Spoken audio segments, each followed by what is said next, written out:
What can you say about Her Majesty the Queen? I mean, doing something successfully for 7 years is impressive. But 70 years? Do me a favour. This shy, humble woman was thrust into the spotlight at the age of 25. Incredibly, the first Prime Minister who reported to her as monarch was Winston Churchill.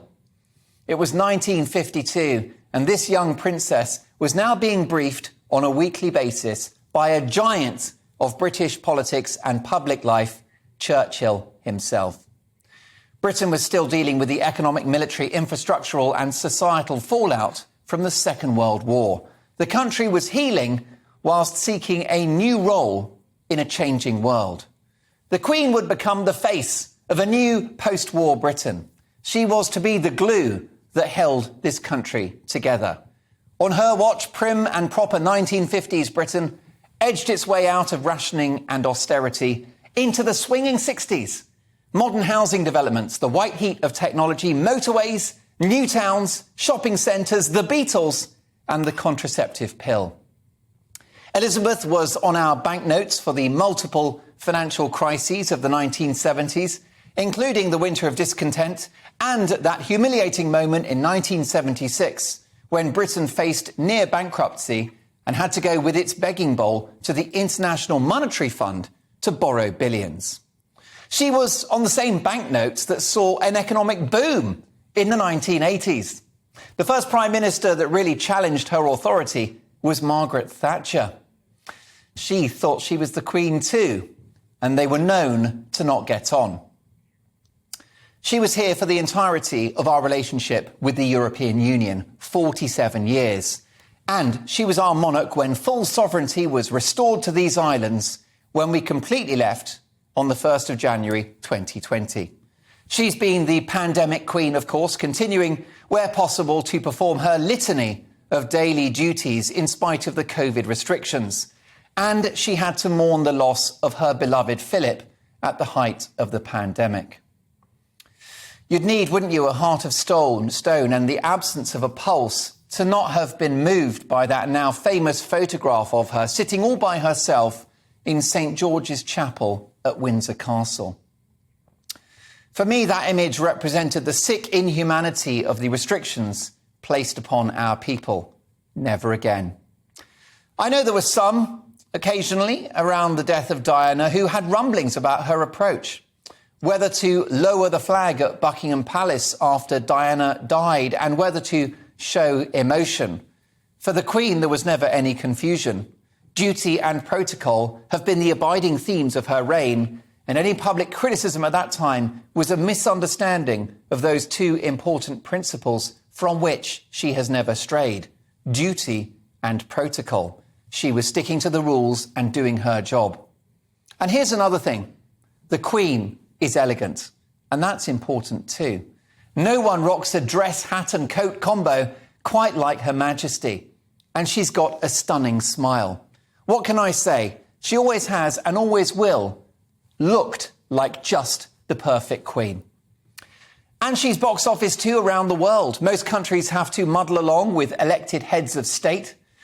But the person representing the UK is one of the most globally recognised people on the planet.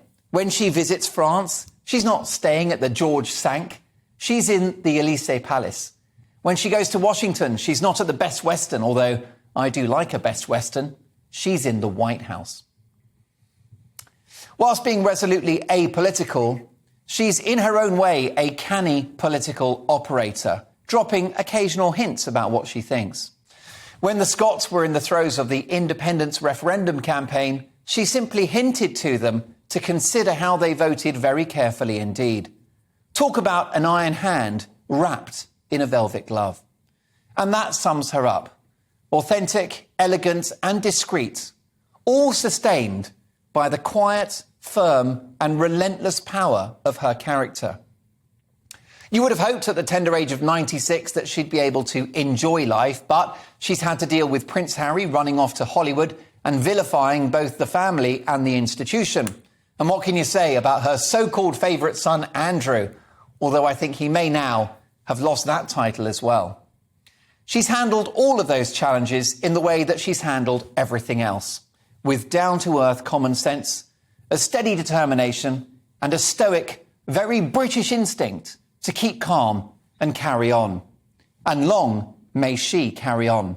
Let's not have any talk about her passing the baton to Charles.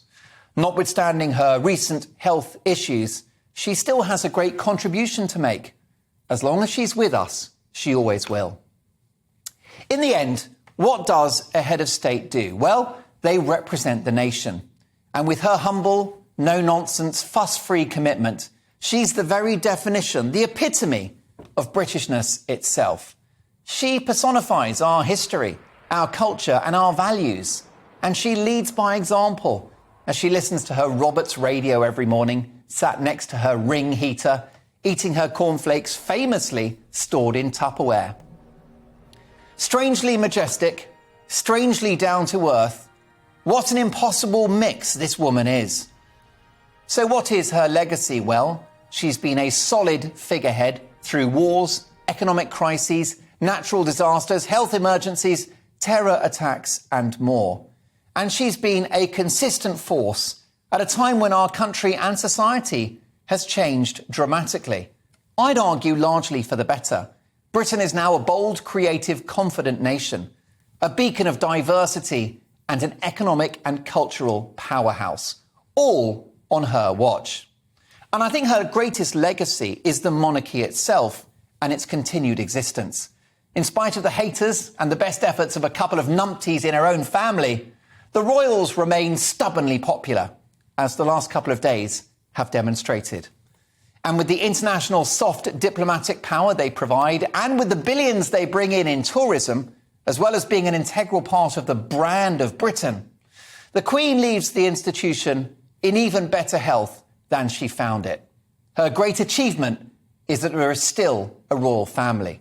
In the wrong hands, they'd be long gone by now, and we'd have some hellish elected president. Can you imagine an elected president, a clapped-out former politician, a public figure or a celebrity? Just imagine the alternative to the Queen. President Blair. Please no. President Clegg. President Whitty. President Andrew Neil. Good to see him again. Or even worse, President Gary Lineker. Welcome to hell. So happy Jubilee to the extraordinary, irreplaceable, precious and much-loved Queen Elizabeth II. She truly is our greatest Briton. Wham, bam, thank you, ma'am.